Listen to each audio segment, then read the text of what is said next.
Wake up, buyer payer people. It's a beautiful day.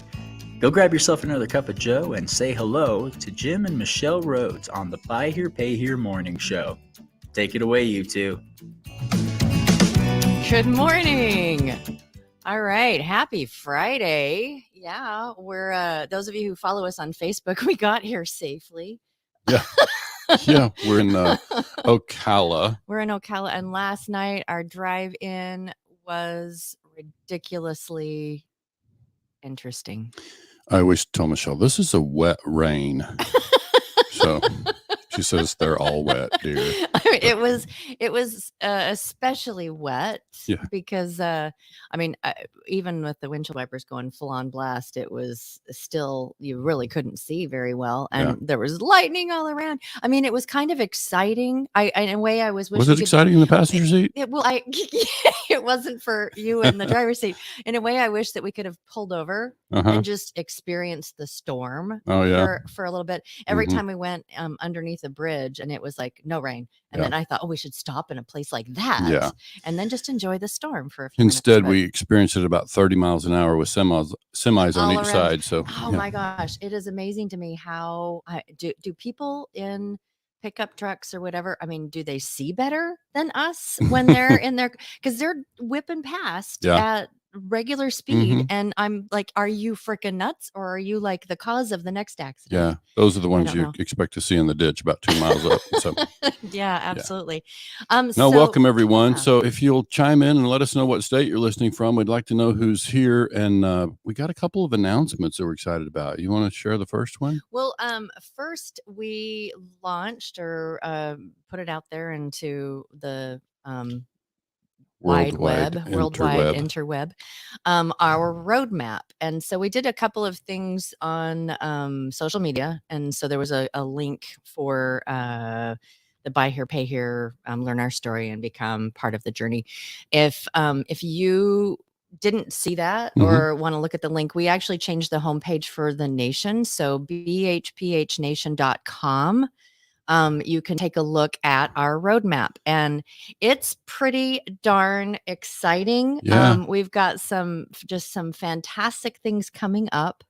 And one of the things coming up is, if you look at that, is something that we are calling BHPH Nation TV. Cool. Yeah. So, that's something we've not had in Buy Here, Pay Here, and we're excited about it. So we've already talked about the event at Tommy Brandis' dealership on October 19th, a Wednesday. We're going to do White Hat Wednesday from there. So we'll start it off with the morning show, and then we'll be doing live broadcasts all day long. We've got a agenda coming together nicely, and it's going to be a fun day. So keep that day available, because it's the majority of the day we will be doing live broadcasts on BHPH Nation TV. And this is like a really soft a soft launch, a pilot.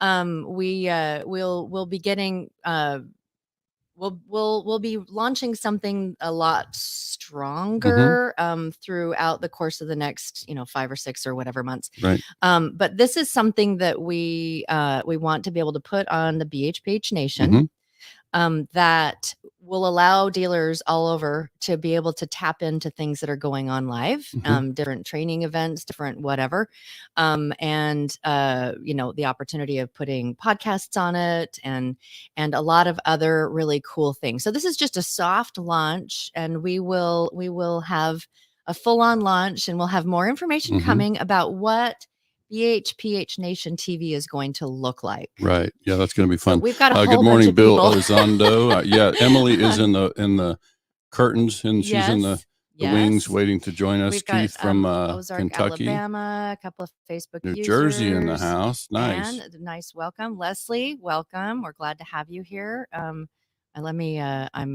good. Bill and Facebook user. And then that's exciting. Thank you, Facebook user. Yeah, it for is sure. Exciting. Yeah, it's going to be really informative. We got really a power packed lineup for that day on the 19th. So please join us there. And one other quick thing I want to throw a mention in the last couple of weeks, we've successfully started to load kind of behind the scenes and beta testing in our coaching platform, the ability to connect coaches with students. And so it's like mentors or mentees. And the mentors, I mean, this is dealers that have been around for a little while, people that really understand the stuff that helps you be successful in a dealership, in your business. And, we'll be adding, like a little resume, so what exactly it is that are their strong points, and then you can tap into. And I mention it now to say, if you're somebody who has, information that's of value and is needed in the marketplace, reach out to us. If you're interested in providing mentorship,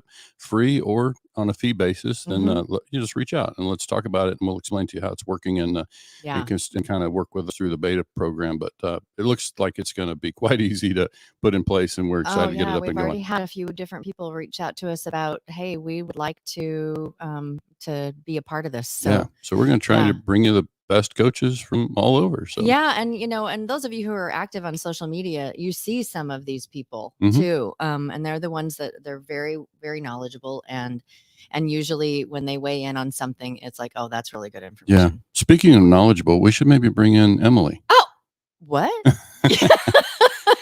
So drum roll. Happy to have Emily DelTufo from PayNearMe join us this morning. Emily, welcome. Good morning.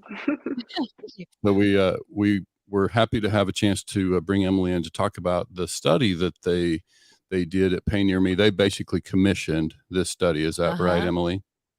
That's correct. Yeah, we conducted an online survey in April of last year of about 2,600 adults across age, geography, income, and mobile device. We asked them about 32 questions just to get an idea of how they want to pay their bills, why they're paying late, and what that newest generation really expects from bill pay. Right. Okay, so this is just like, this is really super good information for anybody out there that needs to collect anything. Pretty much. I found it fascinating, Emily. I was able to see a couple of your Wisdom Wednesday broadcasts, in the boardroom group. I think is where I picked those up. But you guys talked about a couple of things, and I'm really looking forward to getting to the part about the younger age group. But maybe you can just kind of share at a higher level what some of the takeaways were from that, from the questionnaire or the surveys. Sure. Yeah. So I think what we were most curious about and why we conducted the survey to begin with, there are already a lot of reports out there around consumer debt. So we kind of aim to take a different approach around what those behaviors were. Now, dealers on the line, kind of question for you, why are your customers paying you late, right? You might have an idea, but our stat on this kind of might surprise you. And I think we'll kind of get into what those stats are, right, in just a minute. But also when focusing on how those younger payers want to pay for a minute, they're the most likely generation to be paying their bills late. So to kind of meet them where they are would be really valuable as they're more prominent in the industry. Absolutely. I love that. Meet them where they are. Like, we want to break that down a little bit and make sure folks understand what we mean by that, because I'm seeing that it is a shifting world, and we see it not just in our buy here, pay here space, but obviously all of us as consumers in our travels. We're seeing really cool interfaces out there on the technology side where it's making it easy to pay, easy to connect to all the stuff. But, I don't know if you heard, Emily, probably 2 or 3 weeks ago, we did an episode kind of around this idea of convenience fees, and just it was kind of along the line of, why do we make it difficult for our consumers to pay? That was the overall arching theme, not just about conveniences, but it's just like, why are we not making it so stinking easy for our customers to pay us? Oh, exactly. Yeah. Whatever barriers. Yeah, this is a deep subprime customer who struggles as it is. Money's tight, and gas prices high, groceries high, whatever. It's like it's a difficult time for consumers across the country, and especially this deep subprime customer that we're serving. So it just makes sense to make it as easy as possible for them to pay 24 hours a day, whatever whatever time of day, whatever method is easiest for them. I think we want to make it easy for them to get the money to us, right? Yeah. And Jim, Michelle, I have a question for you. What do you think is the top reason that people are paying late? Because they forget. Yeah. I think you'd be right about that. Yeah. Yeah. That's why we have Michelle here. That's what Michelle does. She brings the answers. I'm sorry. Well, you was must that have just been to give looking you at an our research. No, when the first thing that I thought of was forget, and the second thing is they don't have the money to pay it anyway. Those would be the two reasons why I think that they would, and I don't think personally I wouldn't think that the buy here payer customer has the intent to not pay. Right. So like why Well, would they? there's a Yeah. small percentage that have True. that intent. Those are the but troublemakers, and we yeah, hope that we we call can them weed those troublemakers, out right. through But through yeah, that is underwriting. always the exception. So we don't want to build our processes around that exception, right? So we build the process around the rule, the most common scenario, and that is that customers intend to pay. They they obviously want to keep their car. So On that question, what were I mean, obviously it was could people just free form and say this is why, or did they have like a list of things that they could choose from? That's a good question. I think that they were given a couple of different options, but we have records on the top 7. So what were the And top 7? sure, I simply forgot, as you mentioned, so that was 37%, and Mhm. I lost or overlooked my bill in the mail, 34%. I became frustrated with the complicated online bill payment process and didn't complete the payment, and that was 19%. Um, all my bills have different due dates and kind of around that theme of disorganization. That was 24%. Amen. And then that 23% comes in with I just simply didn't have enough money in my account. And then lastly is just around COVID. So that was just 7%. So not even a prominent And that factor here. COVID answer could be like tied to I didn't have money, I didn't, because I wasn't working or all of that kind of stuff. Exactly. Yeah. What was that percentage, Emily, on the I didn't have the money? It was 23%. Okay. So that's interesting too. Somebody does what I've done for a long time. It's like to watch that and say sometimes it's so said another way, 77% of the customers have the money. Maybe. Exactly. So, it's like Uh-huh. so we got to figure out how to make it easy for them to get it to us. Yeah. You Well, know? and if they don't have the money too, that we're that could also be that they're getting put into a bill that they really can't afford as well. Right. That's true. But yeah. That's right. Yeah. So yeah, that's another piece of it. So what were some of the other takeaways that you encountered in the study? Sure. Kind of taking those stats a step further, I want to note that 52% say that remembering their logins, their password, account numbers kind of makes bill pay challenging. So there were Yeah. just constant themes and undertones around disorganization and just needing more of an easy access point to pay their bills. And Um, that makes sense because these our customers typically are not really savvy about being organized, money management, all of that kind of stuff. And so that really makes a lot of sense to Right. me that when you look at that it's a lot of this is about just managing their day, managing their Right. their logins. I don't know about you guys, but if I haven't if I haven't logged into something for a while, I usually have to reset the password. oh, for sure. So Yeah. I'm guilty of that. It's like, but yeah. I'm surprised that number is as low as 52%, but it's obviously representative of, consumers in general. And I just say they're busy people, just like all of us. Yeah. They're on the go, and then on top of that, money's tighter for most of them than it might be for you and me. But Yeah. it's like it's just a scenario where we just feel like there's got to be ways to create that. And we know, obviously, a company like PayNearMe, you guys have a lot of options. And I can stop to explain what I know about PayNearMe. I first was introduced to PayNearMe back when I was a dealer. And I remember that back then they had a cool solution where consumers could walk into any, I could sign up as a dealer, be part of the network. It cost me nothing back then. I don't know how it works now, but basically then the consumer could go to 7-Eleven, Dollar General, Walgreens, yeah, whatever. some of the Mhm. pharmacy stores or those kind of stores and drug stores, and then be able to make that payment there, pay a small convenience fee, and it would come to me as the dealer creditor. And I just thought it was really slick. Now since then you guys have become a mammoth company that also does payment processing, right? Are there other services that I'm leaving out? That's correct. Yeah. I mean, now 13 years in, we were always known for cash first, paying 40,000 plus locations, but we offer all electronic payment types today. Apple Pay, Google Pay, PayPal, Venmo.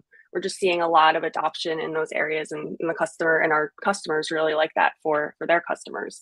I don't know about you, but I really like being able to just pay something really quickly on my phone through Apple Pay or Right. through, my Venmo account or whatever. Yeah. So can you It's tell almost me? too easy, right? Especially for retail shopping. Right. Oh, for sure. So Emily, if you don't know this answer, maybe you can answer this in the thread after the broadcast, but it would be interesting to know what percentage across PayNearMe's entire platform, if we could learn what percentage of the customers still pay in cash, like across your platform.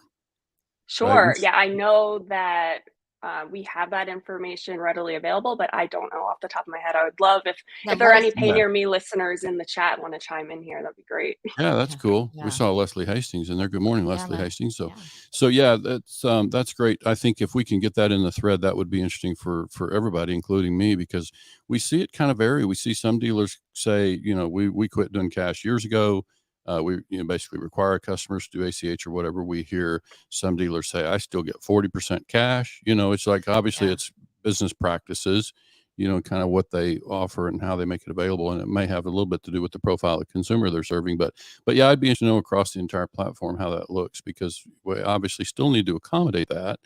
But yeah, certainly making it easy for them to pay electronically is preferred. Exactly. So what else? Okay, so let's talk about that younger age group. Yeah, because that to me is kind of, as we kind of watch and observe some of the patterns with the younger group, and you're a very young person, you're probably not in that group that they studied, but but it's interesting to see what we see with our own children and the young people that are in our lives, how their kind of their outlook on life is a little bit different. So what did your study reveal about that? It was 18 to 29, right? Yeah, so we kind of chopped up, right, that Gen Z and millennial to kind of get a bigger picture of what they're specifically going through, because the youngest Gen Zs are still in school. So it just was more relevant for our purposes to kind of create our own little mini segment. But what we had found is, while they're, the most prominent generation coming up in the space, they still seem to have the lowest credit scores. They're the most disorganized, but they still want to maintain that control around their payment behaviors. And they really love those mobile first options, right? I mean, they were pretty much born with a phone in their hand at this point. So Where when you see that they want to keep in control, does that mean that they don't like to do the auto pays? So they do like auto pay if they can kind of keep that control factor. So it's kind of twofold. How are your auto pays set up? Is it easy for them to adopt to? Can they control kind of the amount of auto pays per month? If it's a black and white answer, then they'll tend to kind of shy away from it. Okay. Okay. So let's kind of dive into their behaviors and their patterns, about what it is that motivates them, gets them to pay, why, all that kind of stuff. Sure. Yeah. Another theme, just similar across all generations, is that disorganization. 53% are struggling to keep track of their due dates. 32% keeping track of the amounts owed. Kind of navigating biller websites is still strong at 32%. So that's how are your customers interacting with your sites today? Are you making it easy for them to pay? And then just that 8% is a straggler of a lack of payment confirmation. Lack of payment confirmation. Oh yeah, no, I get that. That's, even just as a consumer myself, it's like, I do appreciate the footprint, having, I'm the guy who keeps a receipt at the gas pump. Like, I just want to know, if there's a glitch, can I see, Like, the we did footprint. not just spend $1,000 on gas. Yeah, right. Yeah. So no, it's so I get that part of it. I think, what I'm hearing though is that your study generally just confirms that, consumers appreciate, and did you speak specifically to reminders, about how they feel about reminders? Not yet. No, and I would love to touch on that. Yeah. One opportunity across the board would I be love for that payment word, reminders. opportunity. Yeah. 45% of the survey respondents prefer to receive a text or email. And 38% want to receive a direct payment link kind of to walk them through and guide them through that process. Do you mind giving those numbers again? I want to make sure our listeners hear those. Yeah. Sure. 45% of survey respondents prefer to receive either a text or email payment reminder every month. Prefer to get a reminder. We sometimes behave like as dealers and creditors, we sort of act like we don't want to be a nuisance sometimes, and we don't want to be a nuisance, but you just heard that consumers prefer to get a reminder. So go ahead. What was the other one? And 38% want to receive a direct payment link via that same channel. So not only do they want to be reminded, they want to be able to pay right there on the spot. Right. So did you break out how many prefer text over email by chance? I don't believe we have that breakdown. But most people, if on their phone, it's either through a text, or most people read their email on their phone anyway. So, right. And I would assume text would be higher because, if you're on your phone, you have that readily available. So having that link come through and click pay right then and there. Yeah. Easy peasy. Yeah. I think that makes a lot of sense. I think if I were guessing, this is not based on any scientific study, if I were guessing about that younger age group, they would prefer the text. If I'm the dealer creditor, I'm aware that cell numbers change a lot. So I might like the customer to opt in for both email and text because, even though the phone numbers change from time to time, people jump carriers or whatever and don't take the number with them. But the email, in my experience, follows them pretty well. Oh my gosh. Yeah. When we have ones that come across that are AOL. Yeah. Or yeah. it's like, oh, really? Yeah. You're still using that? Yeah. Yeah. Dedication. That's right. Commitment. Or they just don't like change. Lack of change. They just don't like change. No, that's true. I think so. Yeah, I think that's important to really contemplate because our dealers out there need to be aware that there are changes in behavior. It's a changing world. Obviously, we've got digital shifting taking place. And I think what your data confirms there is that the consumer, especially the younger consumer, is more interested in having flexibility and control and certainly some technological advantages. Yeah. Right. Yeah. Yeah. I'm also kind of seeing that sending out whoever it is that's opted in for text or email on their due date, send everybody out a thing that says, "Hey, it's us." If you gotta, here's the link. So I'd be interested. We have just of our listeners here, if we can get a survey of people that are tuned in that are dealers out there collecting, I'd be interested to hear. Do you currently send a reminder? Day of payment text? Tell us, do you send a reminder, and does that reminder include a payment link? So just maybe chime in, those of you that are in. Let's hear from our audience and see who's doing what out there.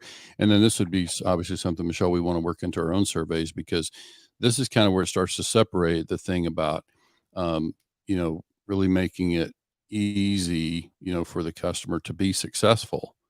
And that's a big kind of rally cry, if you will, for us, Emily, is that Michelle and I are very focused on trying to create a scenario where the customer can be successful. And my definition of success is the customer paid all the way to the end. And, the ultimate success beyond that would be they went away happy, gave us great reviews, or they bought another car is really the best scenario, right? They finance again. So I just don't always try to be careful when I say success. It's not just today's payment. It's getting all the payments, even if they don't all come on time, get all the payments in and get the customer all the way to the end of the contract. Yeah.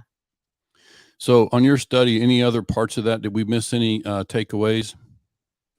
I would like to point out, so, once you're sending that reminder, if you are today, how can they pay once they've received it? Do you offer PayPal and Venmo? I want to call out that, one of our clients had just kind of talked about his adoption to Apple Pay and Google Pay once it was available, and it was surprising. So you might not know how your customers want to pay, but you have to kind of offer them those options so that, they're thinking about you every month, and it's super quick and easy to hit that submit button. And you're just always top of mind with them. But I think other than that, we really touched on everything. Okay. So, and again, we're not here to really promote any products, but I do want to hear about PayNearMe and kind of, I realize DMS integration would be a factor here, and you guys are probably integrated with most of the major players. But I'm just curious to know, do I gather that PayNearMe has a payment link feature? In a text or email? We do. We offer a smart link. It is no login required. We send that link out from text or email. The user can click right on there and be taken directly to their payment feed and pay however they would like to.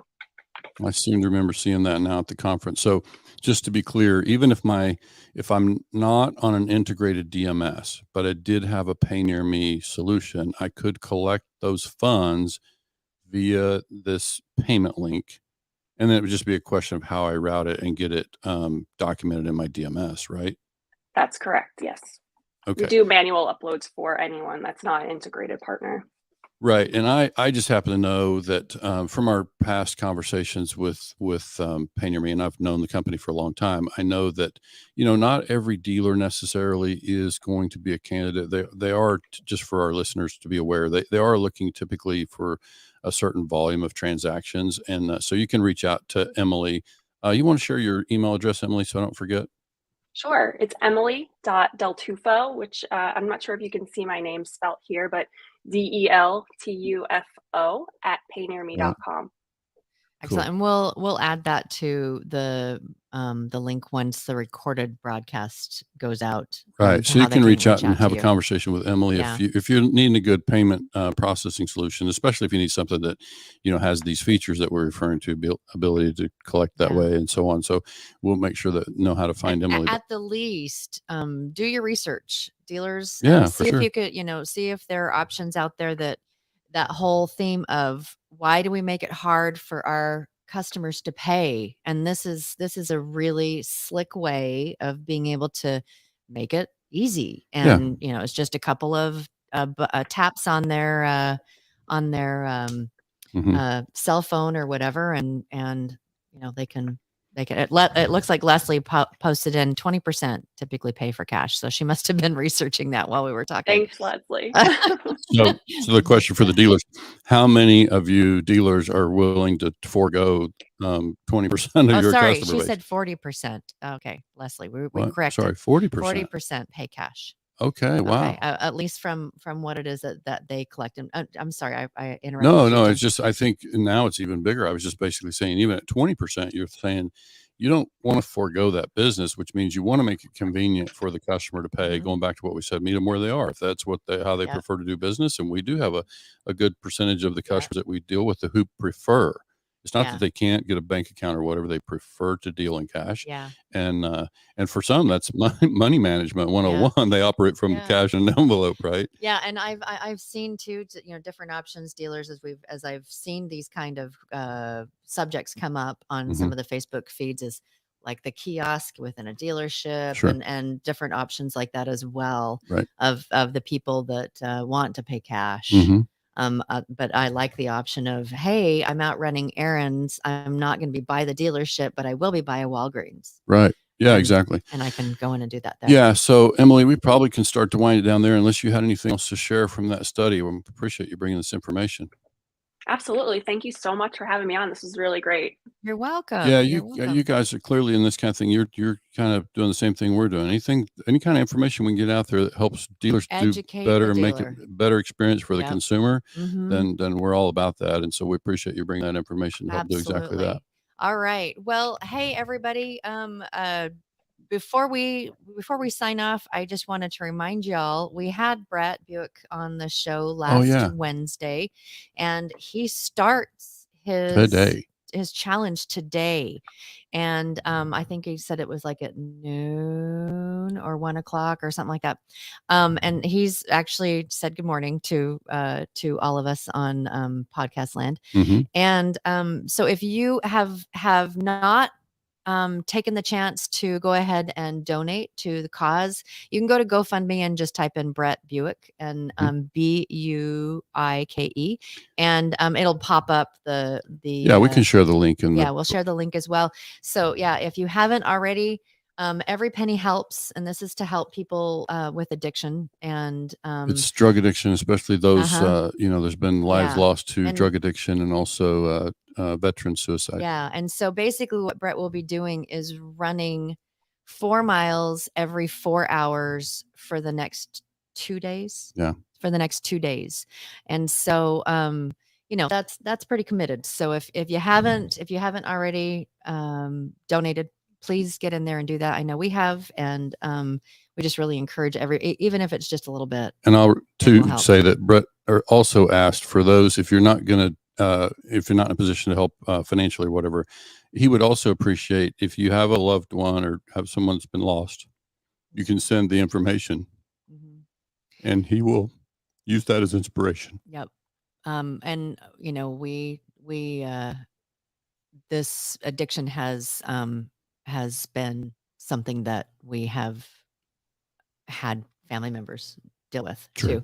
So that is something that is very close to our heart, and that's Jim a little bit emotional about it. It happens. Yeah, but so yeah, please do, because it's a really, really great cause. I don't think that we have anything else. To Monday, actually, we will be wrapping up our.